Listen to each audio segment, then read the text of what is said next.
Wait for it to come up.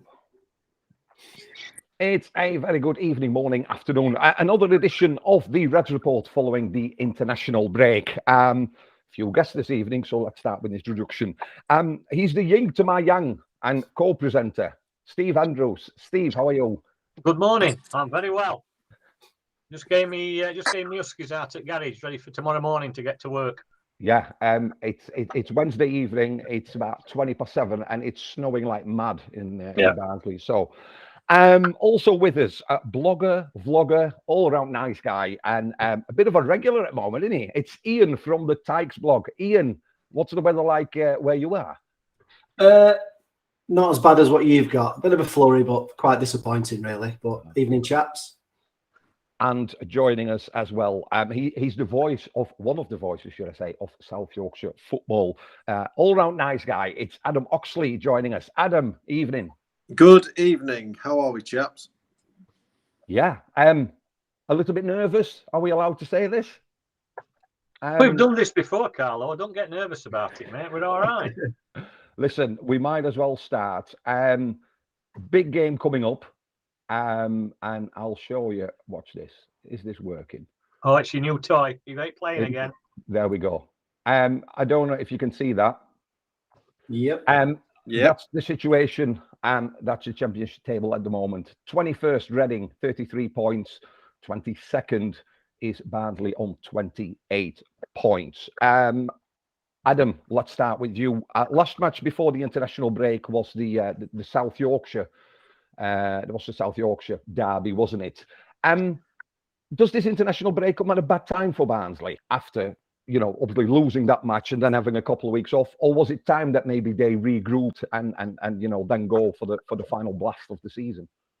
Possibly so. I think if you look at that last game, by all accounts, it was disappointing from the Reds. I mean, it's been hit and miss for the last few weeks and month or so for Barnsley, which is better than miss, which it has been for most of the season. So, the fact that Barnsley have managed to pull together a few points, form-wise, not in the bottom three, a little bit ahead of that.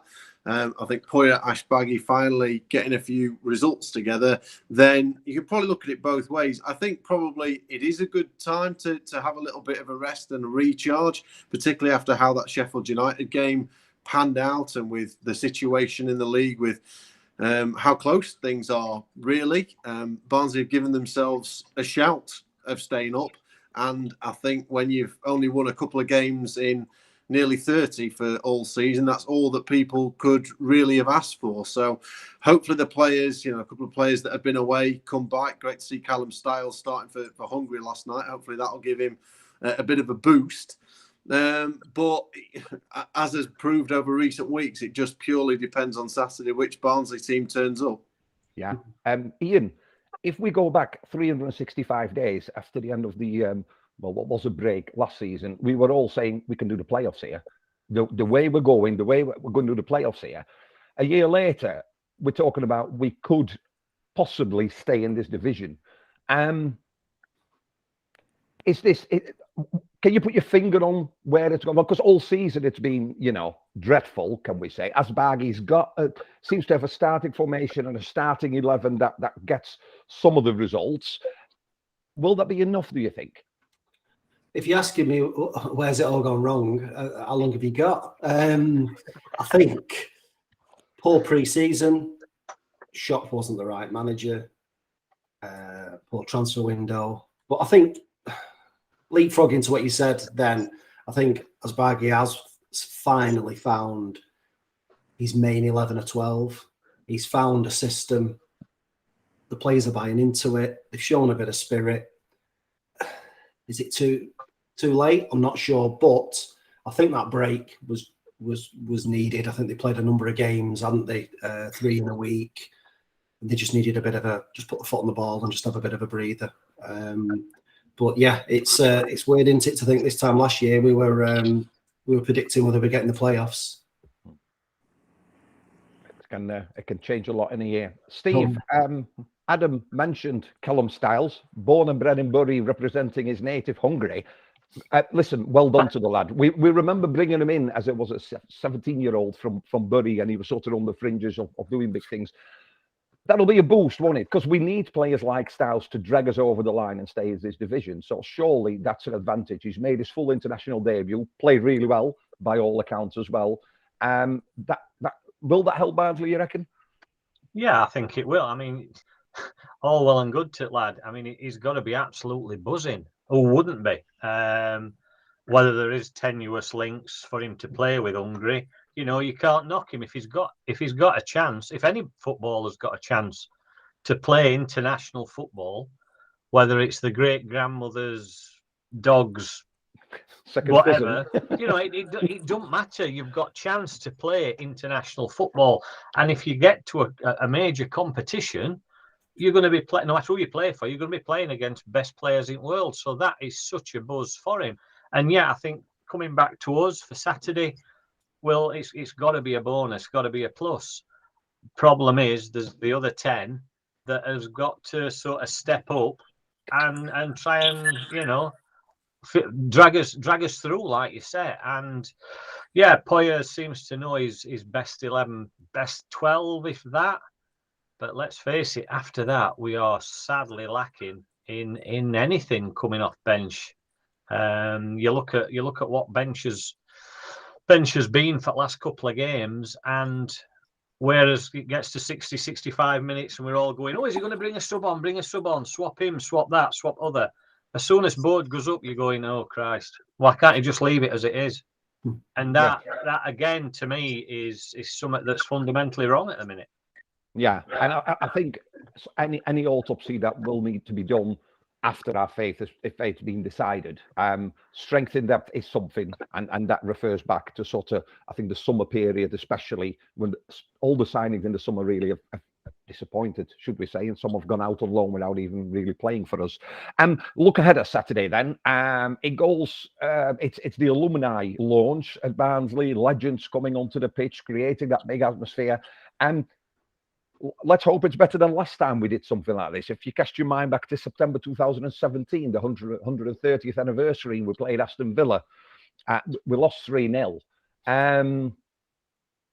People talk about home advantage. Adam, with the pressure on both teams, and especially obviously the Barnsley fans in there, is it an advantage to play at home, or is being above Barnsley and not having that pressure probably better for Reading? Because I don't know if you can talk about home advantage in these sort of matches because the expectation is so high. I think it has to be, quite simply, because that's what Barnsley have got this weekend. I mean, I've, like you gentlemen, will have lost track of the countless Saturday afternoon games at Oakwell where you've gone with plenty of hopes and expectations of a performance being delivered and it not happening. I've always tended to find, I've been covering Barnsley now for knocking on 14 years, and night games for some reason just tend to deliver a bit more than Saturday. Saturdays always seem to be a little bit flat. So for me, this Saturday, the crowd have got to be up for it. The players have got to be up for it. And there is an opportunity there. I've had some conversations around Rotherham this week, who've been top of League One for a long time. They're the team that are there to be shot at. And Reading right now are the team that are in position to stay up. They're the team looking over the shoulders. I don't think anybody at the minute still believes Barnsley are going to do it. I think it's more hope than expectation. And I think with the fact that Reading have had, like Barnsley and like Peter, have had loads of opportunities recently to put a few wins together to claw themselves away, and they haven't managed to do that. If I'm Reading, I'm looking at this fixture and being worried, really. Whereas if I'm Barnsley, I'm thinking, yeah, we lost the South Yorkshire derby. Sheffield United have been in better form under Paul Heckingbottom. Somebody clearly Barnsley know a heck of a loss about anyway. But before that, managed to pick up a couple of wins, managed to demonstrate that there is a little bit of fight in there, managed to demonstrate in somebody like Carlton Morris that there's a few goals, in Bassi and Keena and others, that there is a bit of creativity, in Wolf that there's somebody there that people can get behind.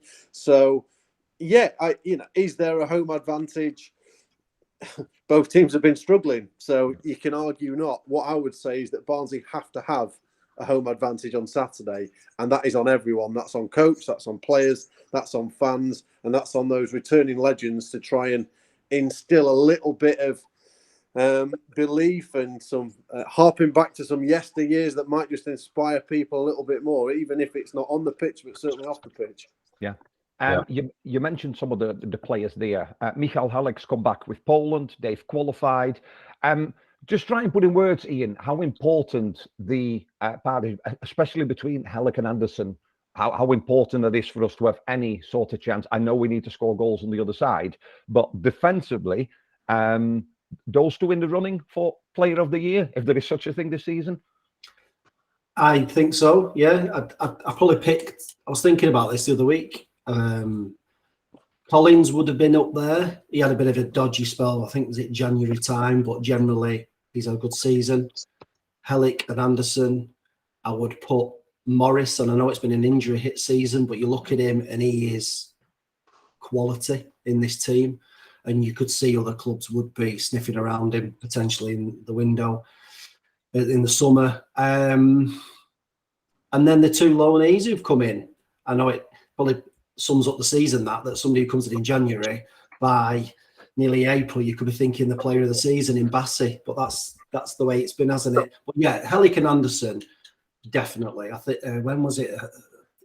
These recent gone 5 unbeaten at home now, and some of them games like against Middlesbrough when they dug in, there was a few of them games where I thought Anderson, his positioning was superb. They won all the aerial battles. So those two, yeah. Well, one, they've got to stay fit, which hopefully they will. But they seem to have just struck up a really good partnership, those two. And I think Halik has helped Anderson come through to be the player he is today. Yeah. Obviously, Anderson, captain. Steve, if I take your mind back 2-3 months ago, there was a lot about the owners out, demonstrations, liars being handed out. Then the results started sort of going our way again, and that all seems to be very, very quiet. Today, the news that the same consortium bought a small stake in Kaiserslautern, I believe. I've ordered my shirt, don't worry. Shirt's on its way. Is there a danger that obviously we're just one of sort of like many clubs now? Most of the clubs that this consortium owns are not having a really great sort of season. Nancy are struggling. Should we be worried about that, about fans, or should we only sort of worry about the things that we can influence, which is sort of getting behind the team? Because it seems to have gone really quiet again, hasn't it, about the conway out and all this? Or do you feel that it's still, maybe after the season's gone, to have some honest conversations about, the club, where they want to go, and is the formula, the DNA that they've got in place, is that working? I think first and foremost, I think we've got to realise that as fans, what we say makes very, very, very, very little difference to what the consortium thinks and does. I've said it from day one. They run it as a business, and if you look at it as a business, they're actually running it really well. Whether you agree with it or not, they are running it really well. We don't owe anybody any money or very little money. They've got us through COVID. We kept hold of his best players from last season, which everybody said they wanted to do. So if you look at it from that side, you can't really say they've done anything wrong. But obviously, you look at it from a fan's side. Have they got the fingers in too many pies? How can is it 8 clubs they've got bits in now? So. How can you have interests in that many different football clubs?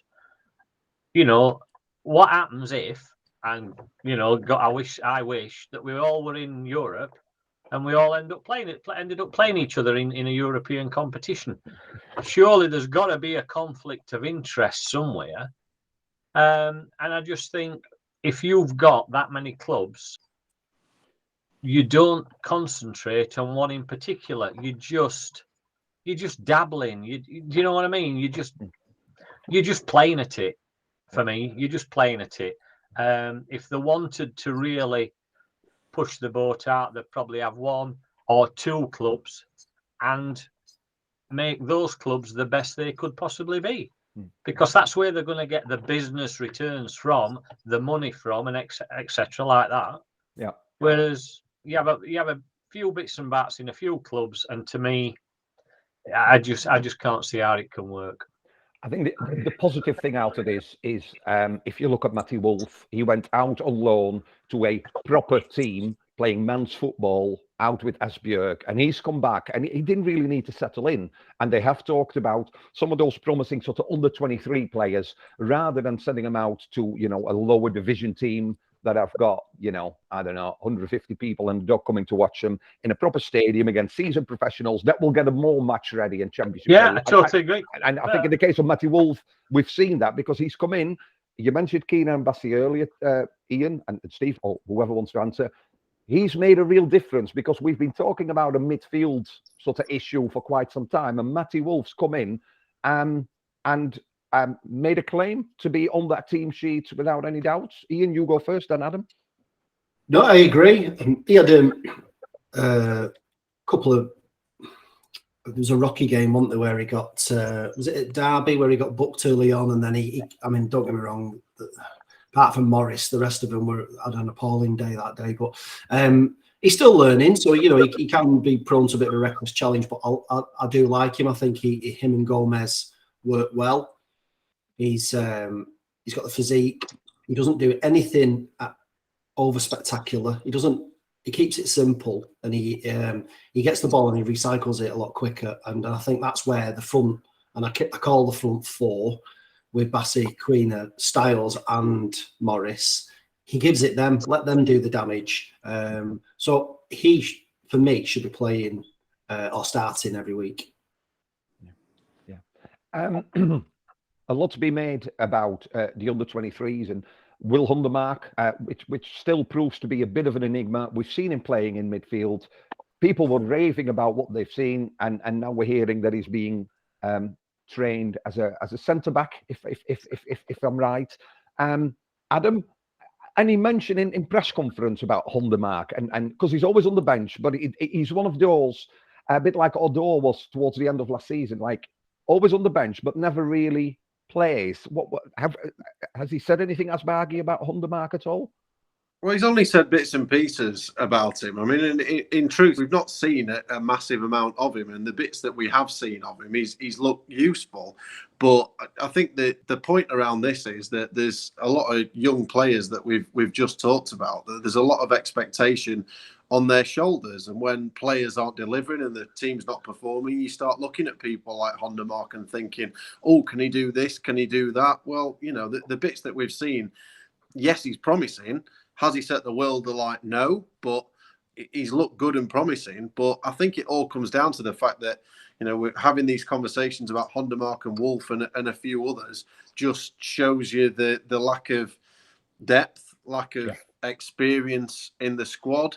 And that for me is still one of the major failings of this season. I don't think anybody at the club thought that any of the fan base thought the club needed to go out and break the bank or bring in 5 or 6 experienced players or whatever else. But we've seen over recent years that if you go out and you add a couple of key players in key areas that have got a little bit more experience about them or a little bit more quality, then the rest of the model can operate okay. We saw it last season. You weren't having conversations around at the board as much last year when Barnsley were knocking on the playoffs. And I think a lot of the concerns, as Steve's talked about and everything else around the ownership model and everything else, there's merits in it whether Barnsley are doing well or they're not doing well. But I just think from a football perspective that whoever's been in charge this year haven't been given the tools that they need, and the club has failed to build on the platform that they were left by Valerian last year.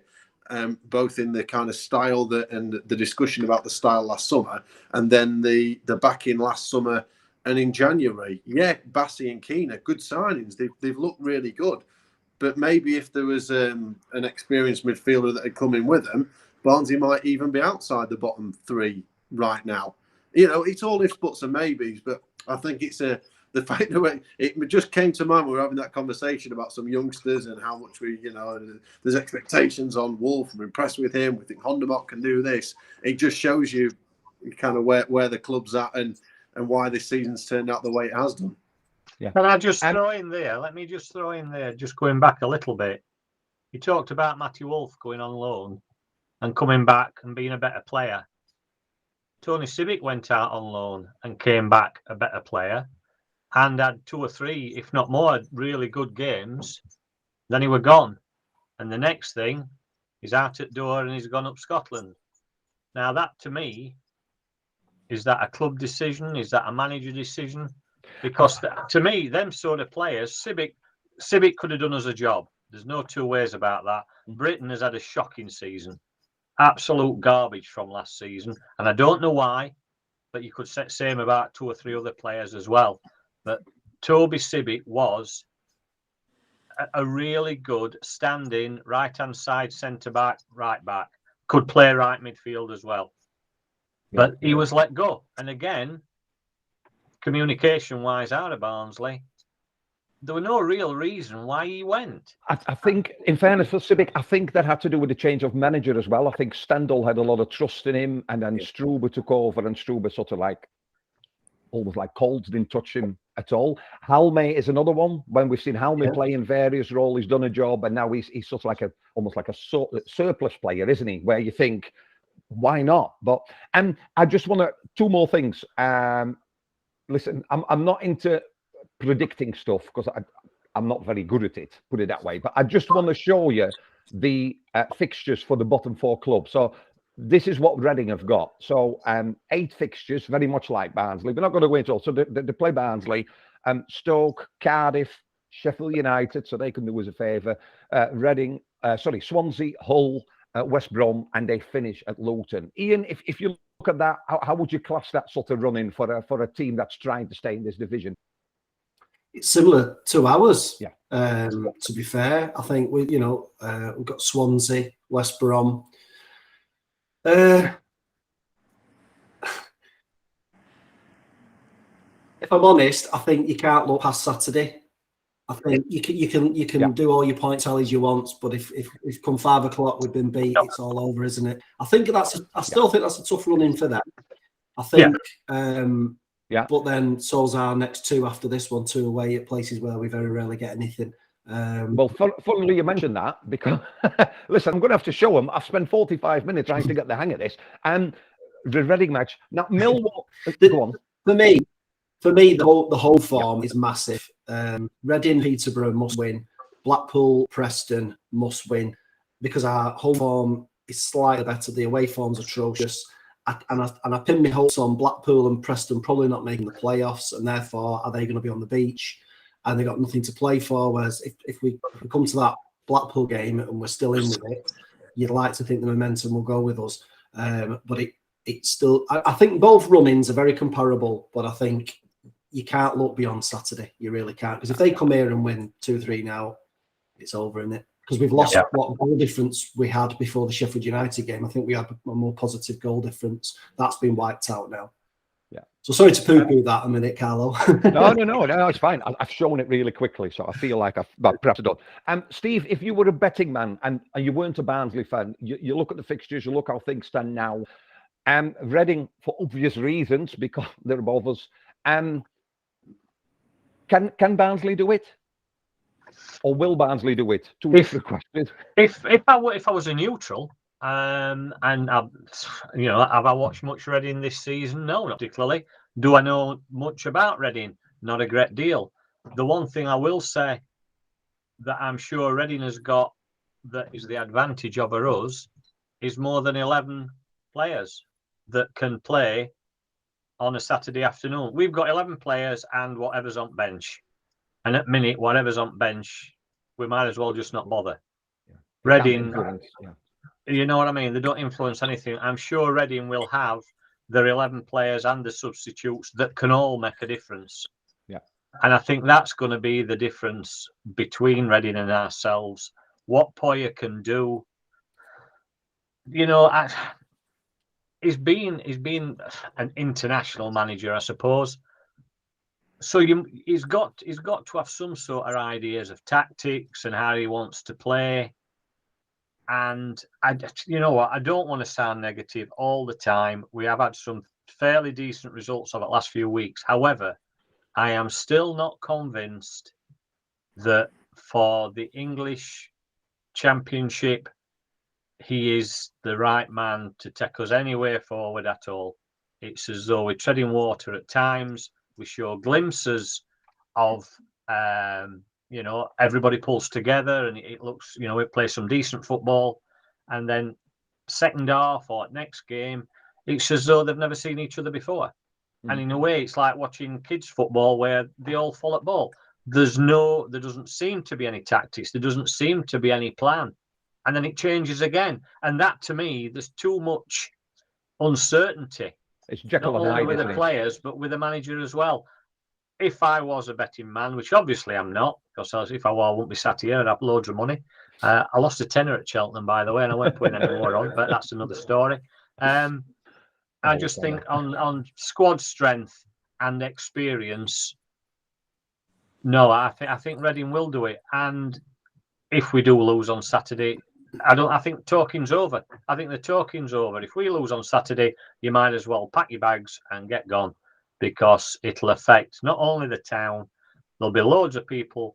Because let's face it, it's getting to that time for early bird season tickets. Come on in and get Reg Plus and Reg Reserved and all this sort of thing, and get a book of vouchers, which incidentally were a waste of time. And I still go on about that because it's still a waste of time.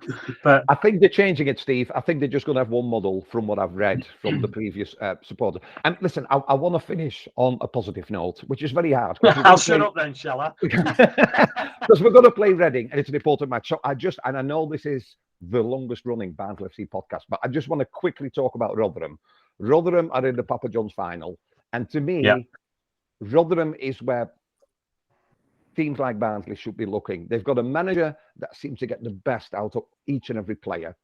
Some of the players they've got, Ladapo, McDonald, Smith, Ferguson, Greg, Matic Wood, are all 29 or 30-year-olds. Richard Wood's 36, by the way. Matic's 31. They've got that mix of experience. They can bring an experienced player on the pitch to make a difference or to keep a lead. And everything that Barnsley probably want is because Rotherham and Barnsley are often compared in size and everything else. And Adam, I heard your interview today with Paul Warne. Forget Barnsley just for a moment. For South Yorkshire, this is a team to really get behind, because this is a team that had an awful season the season before, but they've come back, and what a season the Millers have had. Yeah, Paul Warne's clearly a very likeable guy. He's very enigmatic. His interviews always produce something a little bit different, and that's kind of why a lot of people like him outside of Rotherham. But, he's been at the club now for nearly 5.5 years as manager, clearly a lot longer as coach and physio and player and everything else. And the club absolutely runs through him. And I think for him, for what he's built, for the way they've responded to going down with just minutes to go last season, to have led the way in League One all season, for them to win a trophy this weekend would be absolutely fantastic. And it again shows what can happen if you give people time. And what happens in football is that doesn't happen. With Rotherham, clearly they've got somebody that knows the club, buys into the club, loves the club, and those people are very rare. You don't get too many of those. Maybe somebody like a Martin Devaney, if he was given an opportunity and the right backing and the right resources and everything else, could go on and do it, or a Bobby Hassel or whoever else. But they've got to be given an opportunity. And it kind of came out of necessity at the time when Kenny Jackett came and left so quickly, and he was just thrust into it. And the first season didn't go well, got relegated, and then the rest is history. He still doesn't really like football management, or doesn't see himself as that way. But it's difficult in terms of comparisons. I think Barnsley's ownership model is clearly very different to Barnsley's. Rotherham are locally owned. Tony Stewart has a set budget. They're not in any trouble, a bit like Barnsley. I think Barnsley's budget is more than Rotherham's. Barnsley's fan base is bigger as well. But there's certainly something to be said about how Rotherham have gone about things, how they've got their own way of doing it. They try and outwork people. They try and be positive. They try and just get cross after cross in the box and play to their strengths. And it's the way about it. And they've recruited well this year. And after watching Barnsley at Oakwell on Saturday, I'm going to be heading down to Wembley on Sunday. And what an amazing weekend it would be if Barnsley can beat Reading and give themselves a real shot in the arm on Saturday. If Rotherham can come back with a piece of silverware, I think for two clubs in our patch, it would set up a really good end to the season with both teams hopefully being in the Championship next season. Yeah. Ian, as a neutral, we're Barnsley fans, but when it comes to a team from South Yorkshire, are you one of those that sort of, no, because I'm all Rotherham on Sunday because it's 10 miles that way, slightly longer for you. But it's great, isn't it, for a team like Rotherham that are maybe unfashionable and people, to achieve that, and probably brings like memories of 2016 when we went to Oakwell South. You behind the Millers on Sunday? Yeah, absolutely. I think it's like Adam was saying, that the backstory there is a really good one, and it's rooted in the town and giving people time and recruit. And I wish all the Rotherham fans a great weekend, because I'm sure they'll enjoy it and shouldn't be jealous or anything of it. Should be supportive of it. Yeah, I hope they bring the trophy back. Steve, what about you? No, I totally agree with both guys. I mean, it just goes to show when you have got some continuity through a club, the differences that it can make. Not just with Paul Warne. I mean, look at what Chris Wilder did at Sheffield United. People who have a connection with a club, have a connection with a town, whether it's as a player or they've been on the coaching or whatever. They've got that. They've got that love instilled into them, if you want to call it that. So they want to fight that little bit extra. It's not just another job in another town, possibly in another country. But no, all the best to Rotherham. I hope they do come back with that silverware. To round off then, obviously, because we need to do it, don't we? Barnsley versus Reading, alumni introduction on the pitch, and some real legends. I think some of them we should give a pair of boots and stick them on the bench. So we've got a bit of strength in depth. Adam, I know, obviously, as a journalist and a BBC journalist, what do you think? Let's put it that way. I'm not going to put you on the spot. I don't think that's fair. But what could Barnsley do? And don't say win, lose, or draw. But what do you think the outcome will be? It's, you know what, I'm going to get off the fence and I will give an actual answer, but I think you could genuinely make arguments for anything. Both Reading and Barnsley, Reading in particular, have had so many opportunities to pull away and haven't taken them. Barnsley, just when you think they've got a little game, they have another performance where it doesn't go. We could literally see anything this Saturday. Head and heart and all that kind of stuff. I really want Barnsley to do it. Do I think they will? Possibly, yeah. Yeah, this Saturday. I genuinely think because Reading are looking over the shoulder, that they've had all these opportunities, that there'll probably be a little bit more pressure on them going into it. And I know that Barnsley are the team chasing that are there, but I think there's probably less expectation on Barnsley and the fans with how the season has gone. I think Reading are clearly in a lot of financial trouble. They're looking over the shoulder. They brought Paul Ince in. They have got a lot of talent there that's not delivering. And there'll just be more expectation. I think if Barnsley can kind of just refresh themselves and give it a bash, then they can come out with a narrow win this weekend. Yeah. Ian, as I read the latest Tykesblog, you said it's all about one game at a time, which you've said this evening. How do you see it going at Oakwell Saturday? Could be anything. Could be 5-4. Could be absolutely anything, because ultimately Barnsley are going to come out and have a go. I still find it bizarre that Reading, when they beat us in October, were 1 point off playoffs, and look at them now. They've absolutely dropped like a stone. I think if we play anything like we played against Fulham at home or against Middlesbrough in that first half, we'll beat them.